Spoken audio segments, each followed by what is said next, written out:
سلامونه د ټیکنیکل ریحان چینل ته ښه راغلاست. ګرانو ملګرو، د فای نیټورک د کرنسیانو له یو والټ نه بل والټ ته یا له یو صرافۍ نه بل صرافۍ ته څنګه واړوو، درته ټوله طریقه سټیپ بای سټیپ ښایم. طریقه مه اړوئ. را به شئ پای برخلاص کې به په در درې ډاټس بټن باندې کلیک وکړئ. کله چې د درې ډاټس بټن باندې کلیک ور وکړو نو بیا به تاسو راشئ دغه منیج باندې به تاسو کلیک وکړئ. کله چې منیج باندې کلیک وکړو بیا به لاندې دغه منیج ټو منټ دا بټن باندې به تاسو کلیک وکړئ. بیا به لږ ورته منتظر شئ چې موږ ته یوه صفحه راخلاصه کړي. لږ لوډینګ اخلي، لږ ورته منتظریږو. بیا بلته تاسو سلر شدد او کوډونه ورته داخل کړئ. که سلر شدد او کوډونه در سره وي یا فینګر مو ورکړی وي دغه فینګر به تاسو ورکړئ او دغه صفحه به څنګه کوئ خلاصه به یې کړئ.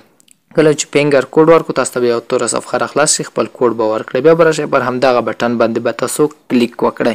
همدغه بټن باندې تاسو کله کلیک وکړئ بیا به دلته راشئ دغه صفحه باندې به کلیک وکړئ اډ ټو والټ ادرس. دلته به تاسو خپل د والټ ادرس ورکړئ. بیا به تاسو راشئ څه به وکړئ همدغه صفحې ته.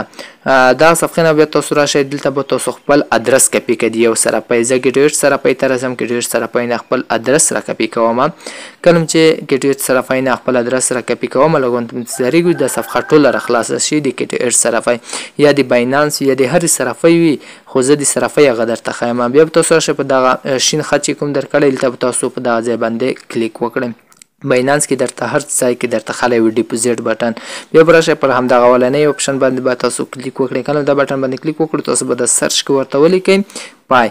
زه راځم د لوډینګ دی خلاص شي، زه سرچ کې ورته لیکم پی آی.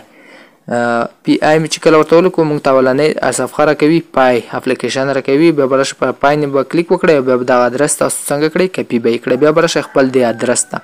د ادرس کې به دغه تاسو پیسټ کړئ او بیا دلته راشئ د سیند بټن باندې به کلیک وکړئ.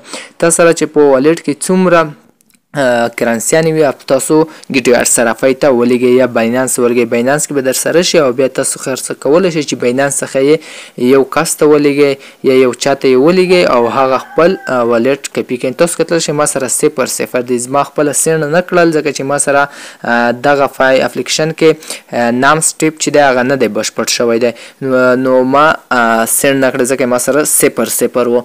نو تاسو کولی شئ چې بیا آنلاین صرافۍ ته لاړل کله چې پای نیټورک اپلیکیشن هغه ته لاړ ګیټویټ صرافۍ یا باینانس ته د ولیږل ولاته به تا سره ذخیره شي. کله چې در سره ذخیره شو نو بیا یو کس ته لیږلی شي له باینانس یا له ګیټویټ صرافۍ څخه.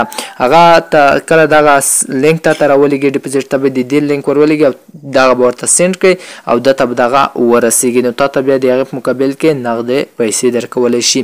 نو دغه وه یوه ښکلې او زبردسته طریقه ملګرو. که ویډیو مو خوښه شوي ویډیو د لرو ملګرو سره شیر کړئ او که زما یوټیوب چینل مو تر اوسه پورې نه وي سبسکرایب کړی یوټیوب چینل در سره سبسکرایب کړئ او ویډیو ته لایک ورکړئ. د همدغه شانتې نور ښایسته ویډیوګانو لپاره انشاءالله نورې خوندورې طریقې درته راوړم.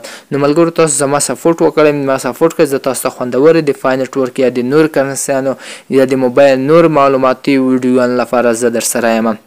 نو دغه وه یوه خوندوره ویډیو. مننه.